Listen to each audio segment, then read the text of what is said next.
علیہ وسلم کے وصال ظاہری کے ایام قریب آئے تو حضور نے سرخ پٹی باندھی، تیز بخار ہے نبی کریم کو، 2 صحابہ سہارا دے کے مسجد میں لائے، نبی پاک علیہ السلام کو بظاہر سہارا دے کے لایا گیا۔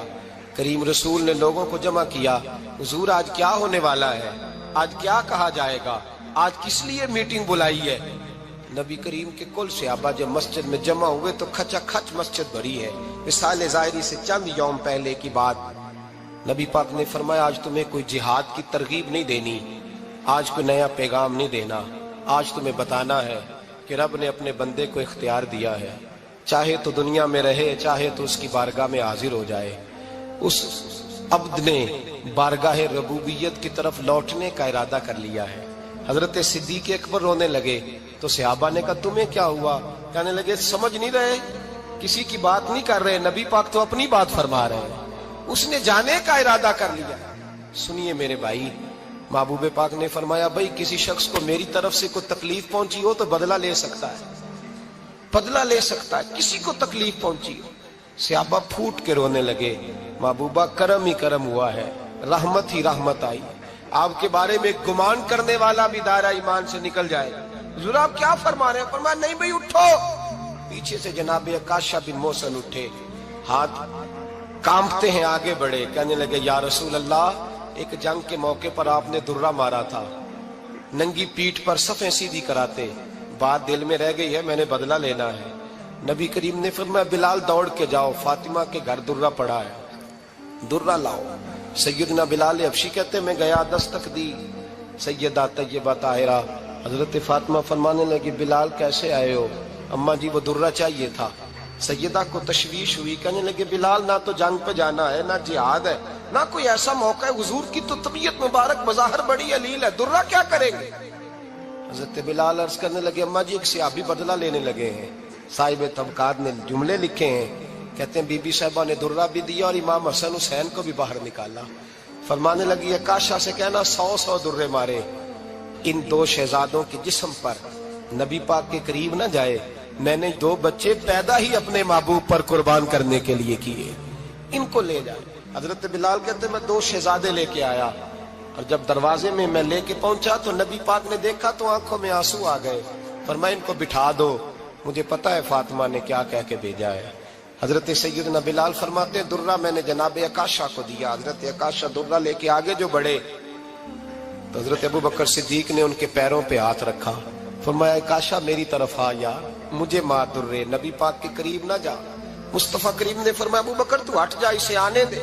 فرماتے ہیں میں چند قدم آگے گیا تو مولا علی شیر خدا نے میرے پیر پہ ہاتھ رکھا، کہنے لگے عکاشہ سوچ تو صحیح تو کیا کر رہا ہے؟ حضور نے فرمایا علی ہٹ جاؤ، میرا اور ان کا معاملہ ہے۔ جناب عکاشہ آگے بڑھ رہے، نبی کریم نے فرمایا میں اپنی امت کو درس دینا چاہتا ہوں، خبردار خبردار زندگی میں تمہارے ہاتھ سے زبان سے کسی کو تکلیف نہ پہنچنے پائے، خبردار یاد رکھنا وہ معاشرے بگڑ جاتے ہیں، وہ معاشرے تباہ کر دیے جاتے ہیں جہاں ظلم ہوتا ہے، جہاں زیادتی ہوتی ہے، جہاں لوگوں کو ستایا جاتا ہے۔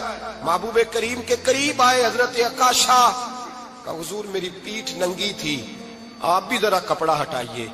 نبی کریم نے پیٹھ سے کپڑا ہٹایا، جناب عکاشہ نے درہ جو اٹھایا تو صحابہ کی چیخیں نکلی، حضرت عکاشہ نے درہ دور پھینکا، حضور کے بطن اطہر سے لپٹ گئے، چومنے لگے، کہنے لگے حضور وہ تو صفیں سیدھی کراتے لگ گیا تھا، آپ نے کہاں مارا تھا؟ یا رسول اللہ میں تو بہانہ بنا رہا تھا کہ جاتی دفعہ مجھے وجود چومنے کا موقع نصیب ہو جائے، مجھے یہ موقع نصیب ہو جائے۔ میرے حبیب نے فرمایا جس نے جنتی دیکھنا ہو میرے عکاشہ کی زیارت کر لے۔ بھائی ظلم کا دروازہ کھلا ہوا ہے اور لوگ بھول جاتے ہیں زیادتی کرتے ہوئے، وہ بہو سے ہی کیوں نہ کریں، وہ اپنے گھر کے بھول جاتے ہیں کہ شاید پوچھنے والا کوئی نہیں، شاید میزان نہیں لگے گا۔ ایران کے بادشاہ نے اپنے بیٹے کو پڑھانے کے لیے ایک استاد صاحب کا بندوبست کیا۔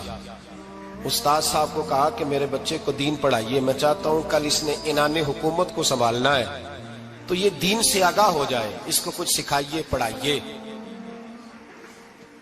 بہت نیک بزرگ بڑے درویش عالم پڑھانے لگے، اسباق مکمل ہو گئے، دین کے اسباق قرآن مجید پڑھایا، احادیث طیبہ کا درس دیا، اصول فقہ سے روشناس کرایا۔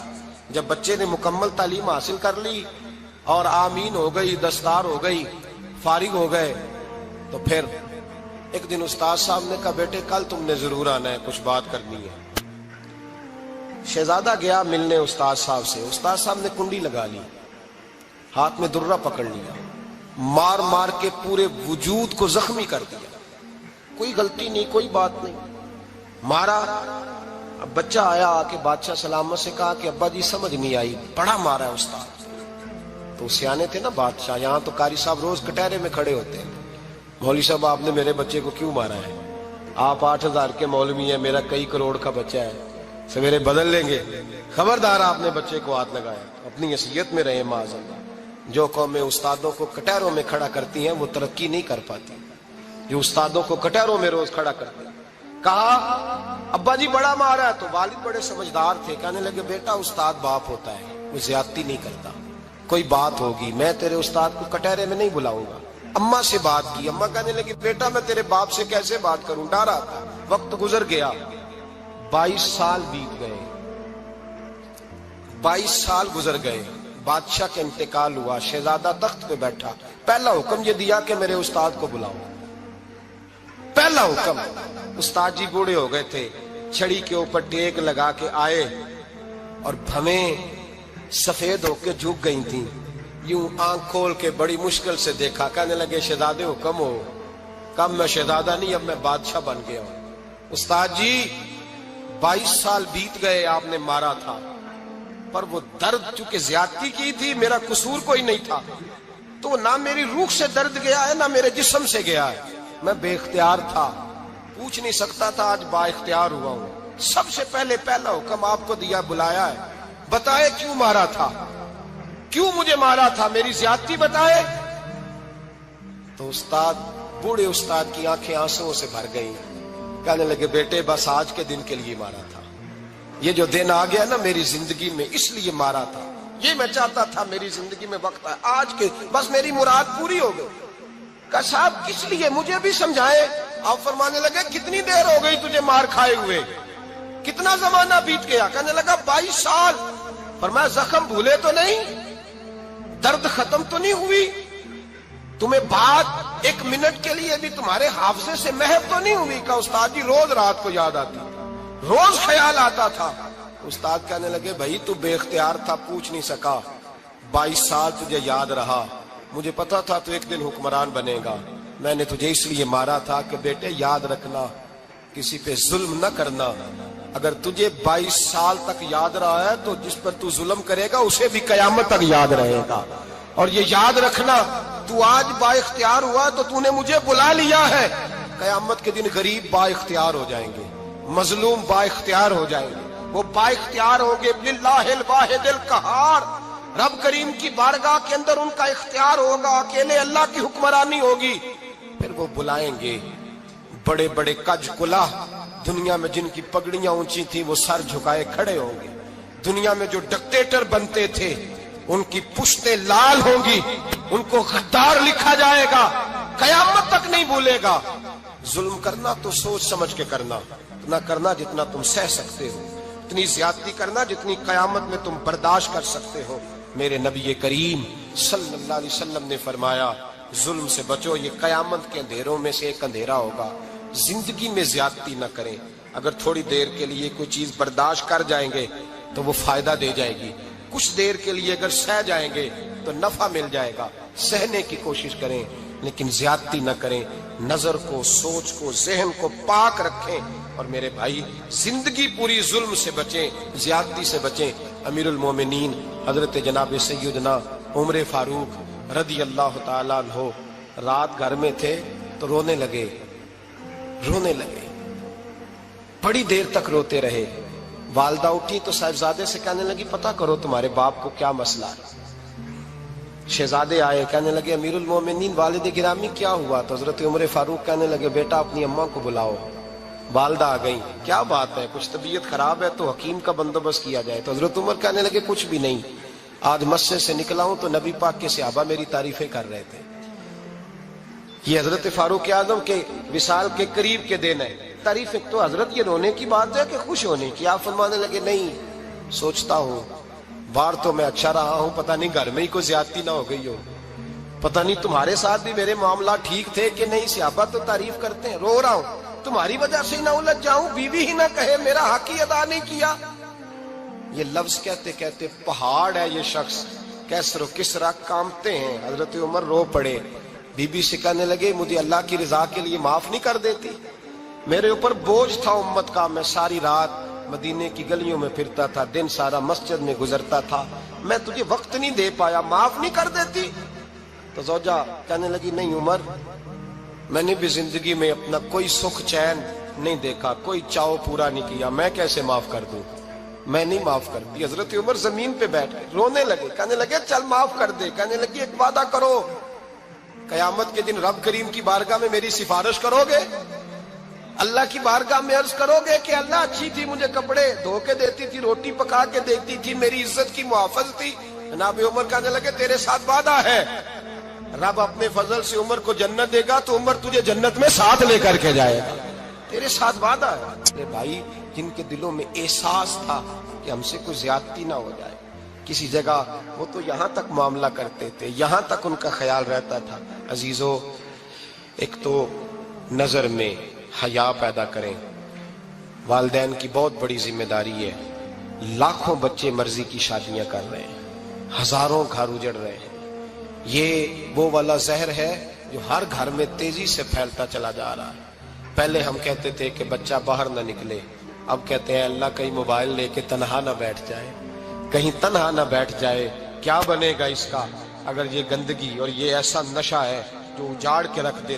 بخاری شریف میں حدیث ہے، قاضی ایاز مالکی رحمۃ اللہ علیہ نے بڑی تفصیل سے لکھی ہے، راوی حضرت انس بن مالک ہیں۔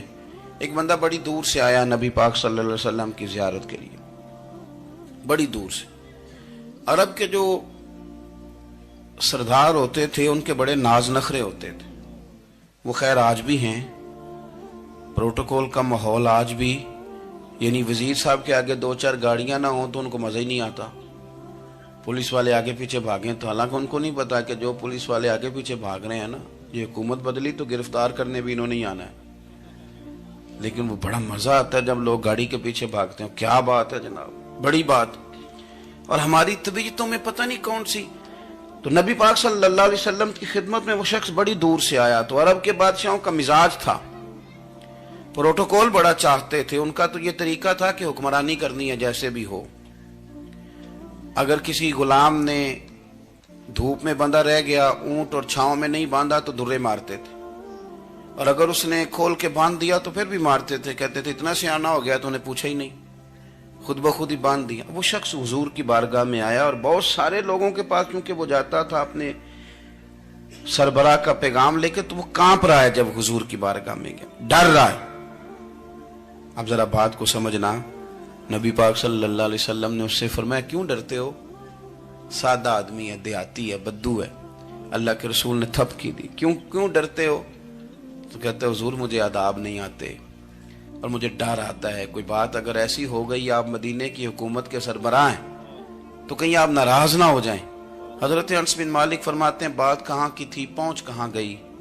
جب اس نے یہ کہا نا کہ آپ تو حکومت کے سربراہ ہیں، کہیں کوئی غلطی نہ مجھ سے ہو جائے، تو نبی پاک کی آنکھوں میں آنسو آ گئے، حضور رونے لگے، اور نبی پاک صلی اللہ علیہ وسلم فرمانے لگے نہ بھائی، تو کسی حکومت کے سربراہ کے پاس نہیں آیا، نہ تو اس بیٹے کے پاس آیا ہے جس کی ماں گوشت کے خشک ٹکڑے کھا کے بھی گزارا کر لے گی۔ میں تو ایک غریب ماں کا بیٹا ہوں۔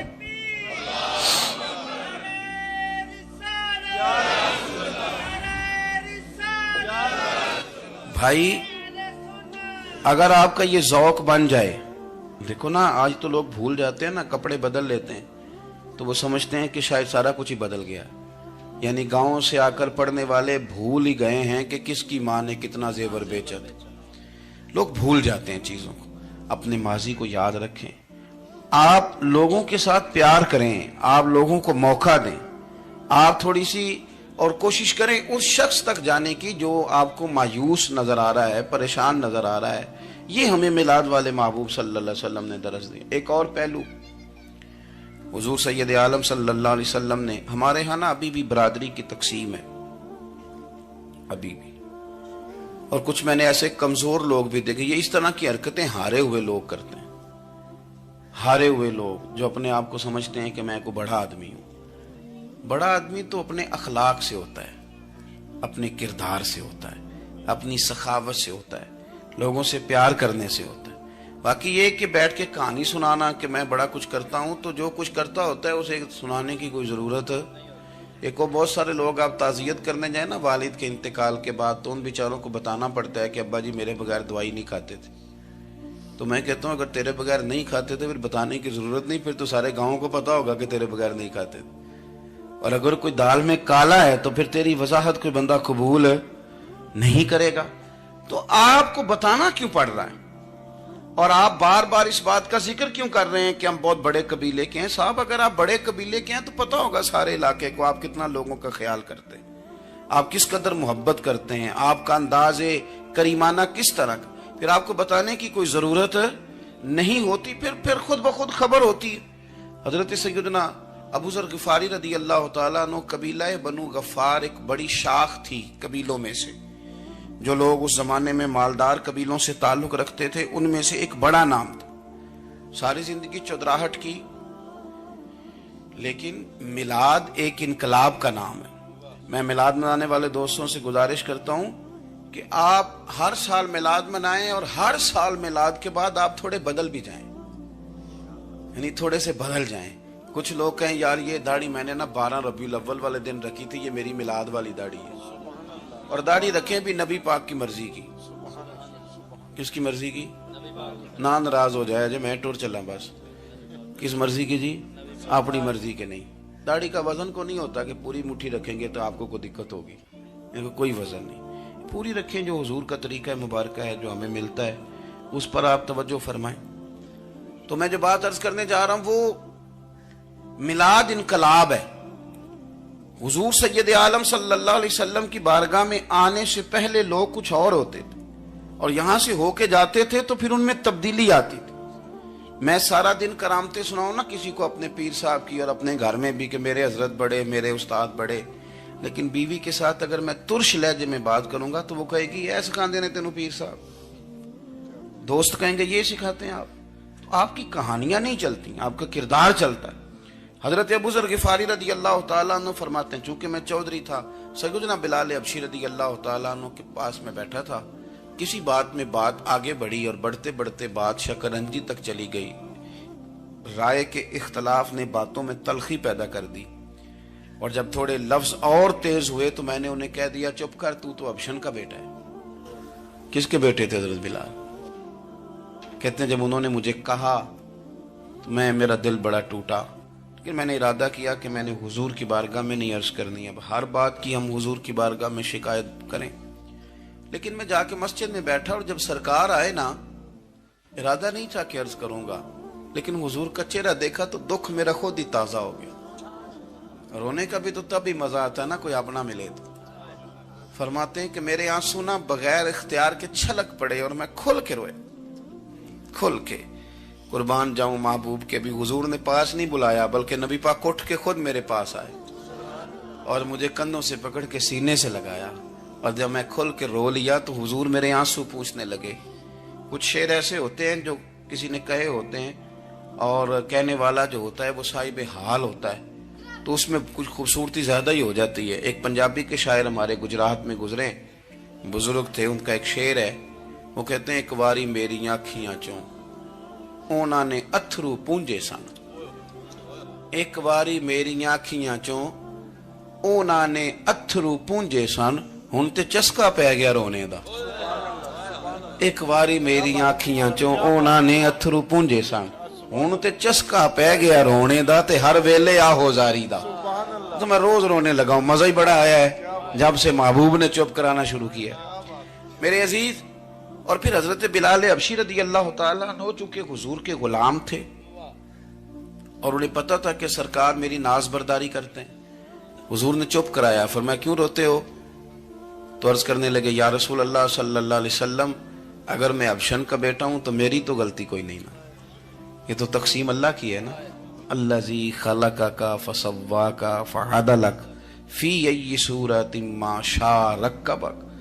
جس طرح وہ چاہتا ہے، جس کو چاہتا ہے اس طرح کی اس کی صورت بنا دیتا ہے. تو مجھے ابشن کا بیٹا کہا جاتا ہے، میری غلطی کیا ہے؟ حضرت بلال نے بھی نہیں بتایا کس نے کہا. لیکن نبی پاک صلی اللہ علیہ وسلم نے کیا فرمایا؟ امام یوسف صالحی نے لکھا ہے، ذرا غور کرنا بات پر، تسلیاں لوگ اور رنگ میں بھی دیتے ہیں پر یہ تسلی بڑی انوکھی ہے. حضور فرمانے لگے، بلال اگر تو ابشن کا بیٹا تو پریشان کیوں ہوتا ہے؟ کالے رنگ والی ماں کا بیٹا ہے تو پریشان کیوں ہوتا ہے اگر تیری والدہ کا رنگ کالا ہے تو؟ عرض کی حضور آپ کیا فرمانا چاہتے ہیں؟ تو سرکار فرمانے لگے، میں دو ماؤں کا بیٹا ہوں، ایک جناب آمنہ جنہوں نے مجھے پیدا کیا اور ایک حضرت ام ایمن جنہوں نے میری پرورش کی، مجھے بڑا کیا. حضور فرمانے لگے، میری ماں آمنہ کا رنگ گورا تھا اور میری ماں ام ایمن کا رنگ کالا ہے. تو فرمایا اگر تجھے کسی نے کالے رنگ والی ماں کا بیٹا کہا تو اسے کہہ دینا مدینے والے محبوب کے بھی تو ایک والدہ کا رنگ کالا ہے، تو کہہ دینا. حضرت بلال کہتے ہیں کہ وہ اس طرح کی تسلی تھی، طفل تسلیاں نہیں جس طرح کی ہمیں دی جاتی، وہ اس طرح کی خوبصورت تسلی تھی کہ اس کے بعد میرا دل ایسا ٹھنڈا ہوا، پھر کسی کا تانا نہیں رہا، پھر کسی کی